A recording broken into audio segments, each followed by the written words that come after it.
अस्सलाम वालेकुम नाज़रीन, आज का सच के साथ मैं हूं नदीम हुसैन। जस्टिस काजी फ़ाइज़ ईसा का फ़ैसला जो है वो आ गया और ज़ाहिर है कि ये फ़ैसला जो है इसके बड़े दूररस नताइज जो हैं वो मुरतब होंगे। लेकिन देखने की बात यह है कि इस फ़ैसले के आने के बाद जो है बहुत से सवालात जो हैं उन्होंने जन्म लिया है, क्योंकि ये बात कही गई जिस चीज़ के लिए उन्होंने नज़र-ए-सानी की दरख्वास्त दायर की थी कि FBR की तहकीकात हैं, रिपोर्ट है और दीगर इक़दामात जो हैं उनको चैलेंज किया गया था, वो सब के सब जो है वो गैर कानूनी करार दे दिए गए। और उसके साथ साथ ये भी कहा गया कि सुप्रीम जुडिशल काउंसिल समेत किसी फोरम पे भी उनके ख़िलाफ़ जो है वो कार्रवाई नहीं हो सकती है। इस प्रोसीडिंग्स के दौरान जो कुछ सामने आता रहा और जो रिमार्क सामने आते रहे, जो सवालात जस्टिस काजी फ़ाइज़ ईसा साहब से किए जाते रहे, उनके जवाबात उस तरीके से तो सामने नहीं आए। अलबत्ता कानूनी जंग जो है वो इसमें ज़रूर लड़ी गई और उस कानूनी जंग के नतीजे में सुप्रीम कोर्ट का जो फ़ैसला है वो 6-4 की अक्सरियत से जस्टिस काजी फ़ाइज़ ईसा और उनकी अहलिया सरीना ईसा के हक़ में आया। गो के काजी फ़ाइज़ ईसा के हक़ में 5-5 की तकसीम थी, लेकिन ये सूरत हाल जो है ये यकीनन आगे चलकर, जैसे मैंने कहा कि इसके दूरस नताइज होंगे, इस पर बहुत ज़्यादा अब बात हो रही है, बहुत ज़्यादा सवालात जो हैं वो उठाए जा रहे हैं।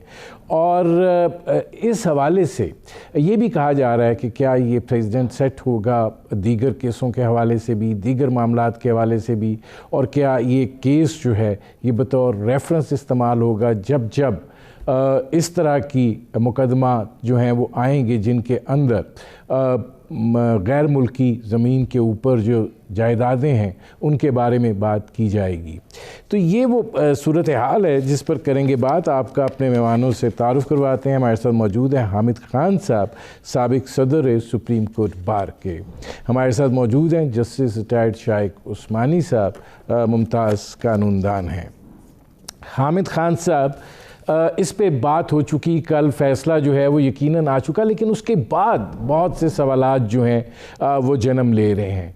और पहला सवाल आपसे यही है कि ठीक है, जस्टिस काजी फ़ाइज़ ईसा साहब सुप्रीम कोर्ट के ऑनरेबल जज हैं, उनकी अहलिया सरीना ईसा जो हैं उनको भी मौका फ़राहम किया गया, लेकिन सवाल जो था वो बाहर जायदादों के बारे में था।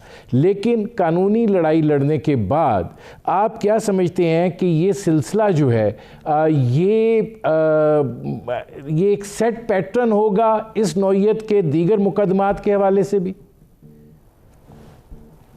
देखिए, हर केस के नदीम साहब अपने अपने वाक़यात होते हैं, हक़ाइक़ होते हैं। ये बात दुरुस्त है कि वो नज़ीर भी होती है दूसरे केसेस के लिए, लेकिन जहाँ तक उसकी रेलेवेंस होती है वहाँ तक ही होती है। लिहाजा ये कहना कि बैरून मुल्क जायदादें होना और वो एक्सप्लेन ना हो सकना, वो एक मामला है जो इसको रस्सा तो नहीं बंद किया गया। इस केस में तो एक्सप्लेन भी हो गया। इस केस में वो जायदाद जज साहब के अपने नाम थी नहीं, ना जायदाद ये कहीं साबित हुई है कि उनके पैसों से ख़रीदी गई। उनकी बेगम साहब जो थी उन्होंने बाहर भी एम्प्लॉयमेंट की है, पाकिस्तान में भी की है। पाकिस्तान में भी उनकी वसी ज़मीनें हैं जहाँ से बहुत सारी आमदन है। लिहाजा उसमें जज साहब के साथ बराह रास्त इन जायदादों का कोई ताल्लुक़ नहीं निकला, और इसलिए यहाँ पर वो केस नहीं बन सकता जो कि शायद कहीं और बन सकता हो, क्योंकि यहाँ पर असल मकसद तो विक्टिमाइजेशन का था। क्योंकि काजी फ़ाइज़ ईसा साहब ने 2019 की फरवरी में एक जजमेंट दी थी जो कि फैज़ाबाद धरने से मुतल्लिक़ा थी, और उस पर उन्होंने रिमार्क्स दिए थे कि ये जिस तरह धरना बिठाया गया, फिर उठाया गया, फिर बावर्दी लोग जो हैं देखे गए कि वो पैसे दे के लोगों को उठा रहे हैं, ये सारी चीज़ ये बताती है कि कुछ लोग जो कि फ़ौज के में मुख्तलिफ़ पोजीशंस में थे, उन्होंने सियासी अमल में हिस्सा लिया। जिसके बारे में उन्होंने ये बड़ा कहा कि ये उनकी ओथ के मुताबिक नहीं है। नहीं हामिद खान साहब, बात आप कह रहे हैं ठीक है, उस वक्त हुकूमत ने भी मदद जो है वो मांगी थी, लेकिन प्रॉब्लम ये आता है कि जब इस नौइयत का कोई केस आ जाता है, वो तो जस्टिस काजी फाइज ईसा थे, जाहिर है ख़ुद भी जज थे और उनको उनकी अहलिया ने जो मौका मांगा उनको फराहम भी किया गया, लेकिन यही आर्गूमेंट जो है जब दीगर इस तरह के जायदादें रखने वाले लोग देते हैं, तो क्या फिर ये प्रेसिडेंट सेट होगा कि उनकी उस बात को भी तस्लीम किया जाएगा कि हमारे बच्चे जो हैं या हमारे अहलिया जो हैं वो ज़ेर कफ़ालत नहीं है, उनका अलग मामला है, उनकी अलग चीज़ें हैं? अगर वो ये वाक़यात बयान कर सके, उसका एविडेंस ला सके, तो क्यों नहीं होगा। देखिए ना, ये तो हर शख्स को ये हक है कि वो अपने पैसे अपनी मर्ज़ी के मुताबिक खर्च करे, अगर वो पैसे जायज़ तरीके से अर्न किए हुए हों। और इस केस में तो अगर आप देखें, टोटल आउटले जो था वो 7.5 लाख पाउंड्स का था और 7,35,000 पाउंड जो थे वो बाहर भेजे गए और बिल्कुल कानूनी ज़रिए से भेजे गए और सब चीज़ साबित थी। लेकिन जल्दी उन लोगों को थी, ये केस कोई उनके ख़िलाफ़ पैसे बाहर भेजने का ये नहीं था, बल्कि ये था कि उनको विक्टिमाइज़ करना मकसद था। इसलिए विच हंटिंग हो रही थी कि ढूंढो कोई चीज़ के ख़िलाफ़ मिले तो इनके ख़िलाफ़ रेफरेंस दायर किया जाए। मैं हामिद खान साहब आता हूँ। आज़ाद जी, मैं हामिद खान साहब आता हूँ। जज है। असल बात देखिए ना, असल बात तो समझिएगा ना, ये तो एक उसके शाखसाने हैं। जी अच्छा, अब इसमें जस्टिस शाइक उस्मानी साहब ये फरमाइएगा कि आप क्या किस तरीके से इसको देखते हैं कि चूँकि अब ये सवाल किए जा रहे हैं, जब ये मामला जो था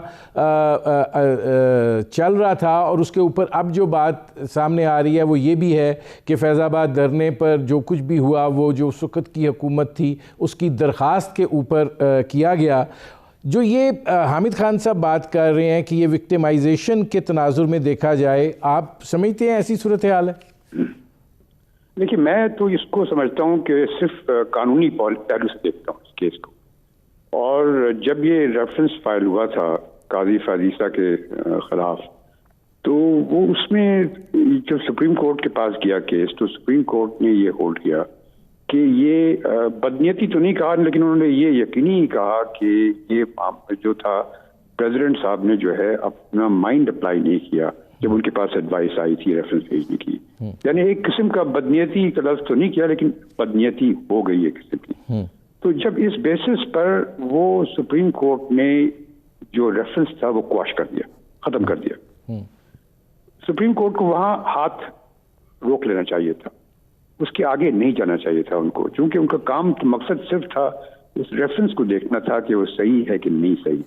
लेकिन सुप्रीम कोर्ट एक स्टेप आगे चली गई और सुप्रीम कोर्ट ने ये कहा कि ये भेज दिया जाए फेडरल FBI के पास, इन्वेस्टिगेट करें और जो वो फाइंडिंग्स उनकी होंगी वो फिर आगे बढ़ाई जाएं, सुप्रीम जुडिशल काउंसिल के पास से शेयर की जाएं। तो ये कहना नहीं चाहिए था उनको, क्योंकि ये उनकी जुरिसडिक्शन नहीं बनती थी।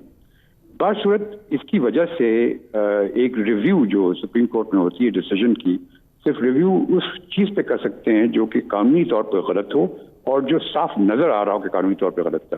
मेरे ख्याल में हामिद खान साहब इसको बेहतर जानते हैं, उनकी तरफ से रिव्यू फाइल हुई थी और वो जब ये रिव्यू फाइल हुई तो ये मेरे ख्याल में जो फैसला आया है ये तो सही था, क्योंकि वो सुप्रीम कोर्ट की जुरिसडिक्शन नहीं बनती थी कि FBI को वो कुछ कहें कि ये आप करें। और अगर FBI ने कुछ कर दिया और वो चूंकि सुप्रीम कोर्ट ने अब ये कह दिया कि वो गलत था उनका करना, तो उस सूरत में जो भी उन्होंने किया FBI ने, उससे कोई आगे कार्रवाई नहीं हो सकती। ये कानूनी चीज है। तो मैं तो इसको सरासर कानूनी तौर पे देखता हूँ। मैं कहता हूँ कि बड़ा कानूनी तौर पे बड़ा सही फैसला था। और जहां तक कि दूसरी बातें हामिद खान साहब ने कही कि विक्टिमाइजेशन वगैरह, वो तो खैर सारी दुनिया को पता है कि क्या हुआ था फैजाबाद में। और उसके बाद क्या क्या चीज़ें होती हुई हैं। मैं आता हूँ, शाइक उस्मानी साहब हमें ज्वाइन किया है लेफ्टिनेंट जनरल रिटायर्ड गुलाम मुस्तफ़ा साहब ने। जनरल साहब, आपने शाइक उस्मानी साहब की बात भी सुनी, हामिद खान साहब की बात भी सुनी, और ये तासुर जो है कि ये विच हंटिंग है, क्या कहेंगे आप इसको? देखिए, बड़ी बहुत ज़्यादा बदकिस्मती है पाकिस्तान की। मैं ये सुन रहा था सारी बातें खान साहब की और साहब की। मेरा ख्याल विच हंटिंग किसी की हुई है तो पाकिस्तान की हुई है। आज कल से जो मैं बातें सुन रहा हूँ, जब से हमने ये मुकदमा चल रहा है, एक तो हमारे आला तरीन अदालत का एक जज हैं, उन पे ये बात उठी है, और मेरा ख्याल है जो तमाम नॉर्म्स थे उनको एक तरफ रख कर सिर्फ उनको किसी न तरीके से बचाने के लिए सारा कुछ रख्ता इख्तियार किया गया है, सब कुछ जो भी किया है। और मुझे एजाज आसन साहब की बात याद आती है कि ये सुप्रीम कोर्ट के अपने जजेस साहिबान कभी इसके फैसले को वो फैसला नहीं देंगे जिसका होना चाहिए, क्योंकि इसके बाद फिर एक रास्ता खुल जाएगा और जो सीनियर जुडिशरी सारी है वो सारी शायद उसके ऊपर भी बात होना शुरू हो जाए। बहरहाल ये फैसला आया है। क्या ये आम किस्म का मुकदमा चला है? ये एक जज सुप्रीम कोर्ट का जिसके ऊपर इतनी बड़ा एक इल्ज़ाम लगा, सही गलत तो बात की बात है ना, उसको अदालत में बैठने क्यों दिया गया? क्यों बैठ रहे वो? क्या उनका बाकी सबको हम कहते हैं कि अपने लहदे से अलग हो जाए ताकि उनकी इन्वेस्टिगेशन भी हो सके, सब कुछ हो सके, लेकिन यहाँ पे जज साहबान ना सिर्फ ये कि अदालत में बैठे रहे, मुकदमात लड़ते रहे, सब कुछ करते रहे और अपना मुकदमा भी लड़ने की इजाज़त दी गई, फिर जिस तरीके से मुकदमा चला है सारा। अब आते हैं जिस तरफ ये अभी हामिद खान साहब बात कर रहे थे। मैं खुद चूँकि इस महकमे से ताल्लुक़ रहा है मेरा, और मेरा ख्याल है चूँकि अब अल्लाह ताला रहम करे पाकिस्तान पे भी और हम जैसे लोगों पर भी, किसी फैसले पर तो बात हो सकती है ना, हम किसी की ज़ात पे तो बात नहीं कर रहे। वो जो फैसला था जो इन्होंने दिया था फैज़ाबाद धरने का, जिसे कहा जा रहा है कि विच हंटिंग हो रही है, मेरा ख्याल है कि उस फैसले को गौर से पढ़ लिया जाए तो पाकिस्तान की तारीख के जो चंद एक ऐसे फैसले हैं जिनके बारे में बहुत बड़े सवाल खड़े किए जा सकते, तो वो एक फैसला है। उन्होंने उस वक़्त भी जिन लोगों को उन्हें जिनके खिलाफ फैसला कर दिया था उनकी बात सुनने की कोशिश ही नहीं की। उन्हें जब बताया गया कि हुकूमत वक्त का ये ऑर्डर था कि इसको किसी ख़त्म किया जाए और इससे किसी से डील किया जाए, तो उस तरफ बात ही नहीं की। बात हुई उसकी। मुझे जन साहब एक ब्रेक लेना पड़ रहा है। नाज़रीन, हमारी गुफ्तगू जारी है, मुख्तसर से कमर्शियल ब्रेक का वक्त हुआ है, मिलते हैं इस वक्फे के बाद।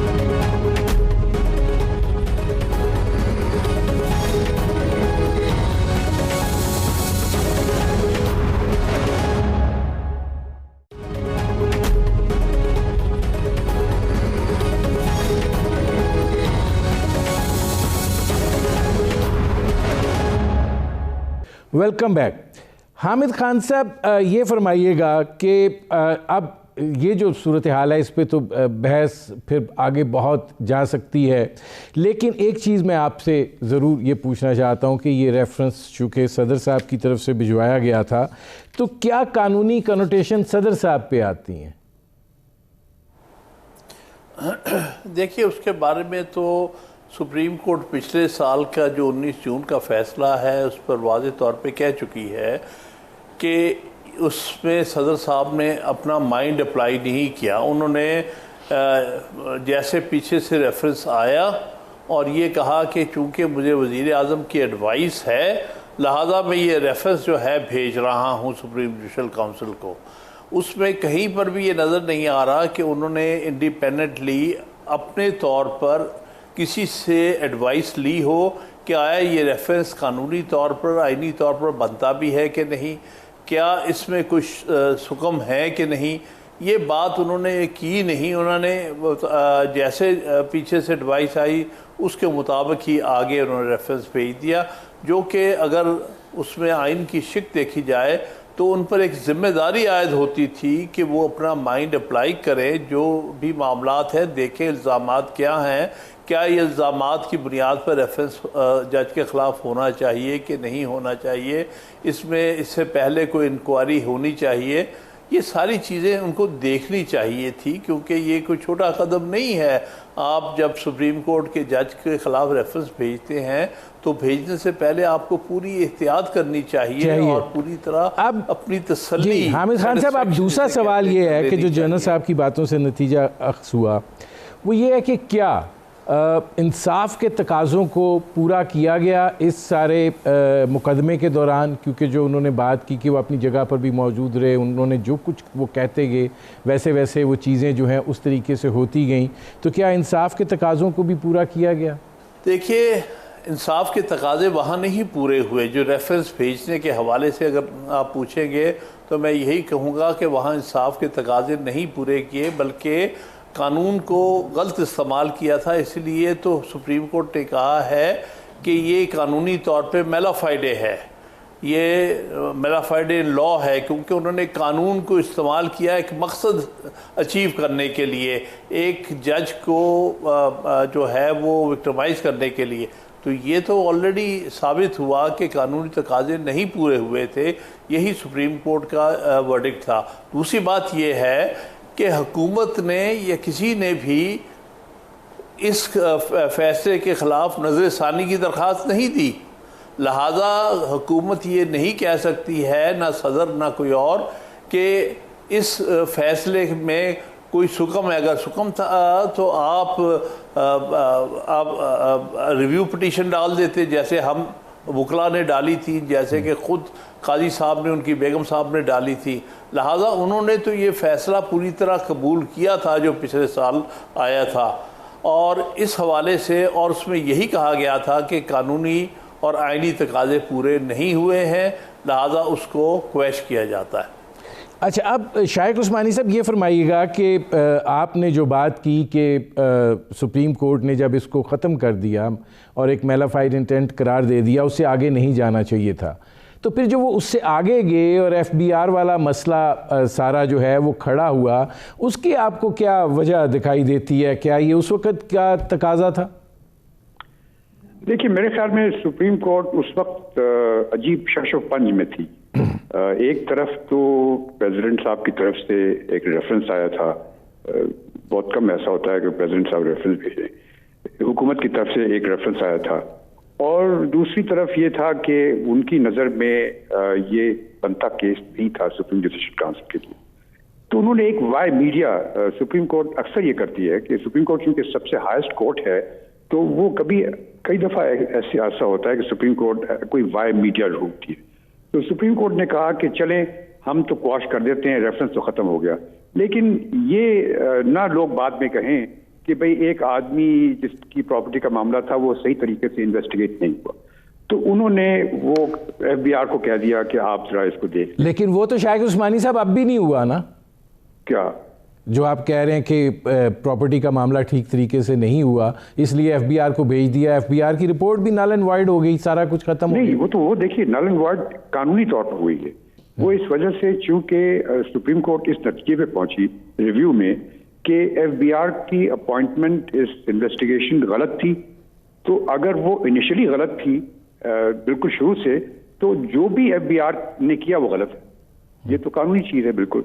तो इस वजह से उन्होंने ये वो जो कुछ भी उन्होंने किया वो गलत हो गया। ये अभी भी FBR को यह हक हासिल है कि वो एक नॉर्मल लॉ के तहत अगर कोई इन्वेस्टिगेशन करना चाहते हैं on their own under the normal law, तो वो कर सकते हैं, उनको कोई रुकावट नहीं है। लेकिन जो उन्होंने फैसला सुप्रीम कोर्ट के ऑर्डर की वजह से किया था वो सही नहीं था। इस वजह से जो भी वो करना चाहते थे वो नहीं कर सकते। अब जैन साहब ये फरमाइएगा कि जैसे हामिद खान साहब कह रहे हैं कि रिव्यू पिटीशन में गवर्नमेंट नहीं गई, और अगर एतराज़ था तो इस पे बात हो सकती थी। FBR का एक रोल बनता है, वो रोल उन्होंने सुप्रीम कोर्ट के कहने पर क्यों अदा किया, इससे पहले क्यों नहीं अदा किया? तो ये सारे सवालात जो हैं, ये जो लूप होल्स हैं, ये तो अपनी जगह पे मौजूद हैं, तो इस पे फिर मोतरिज़ होने वाली तो कोई बात नहीं बनती। कल का ये जो फैसला आया है ना, आप इसकी अगर जुज़ियात पे जाएं तो बड़ा वाज़ेह कर दिया गया है कि चोरी के बारे में तो बात ही नहीं करनी, चोरी का माल जो है इसके बारे में तो बात नहीं करनी, ना किसी को हक है। इसलिए कि ये नहीं पता चल सका कि चोरी बरामद किसने करवाई है। झगड़ा इस बात पे हुआ कि अब वो कोई बात नहीं करेगा, कोई इस बात को इन्वेस्टिगेट नहीं कर सकता, FBR कर सकती, FIA कर सकती।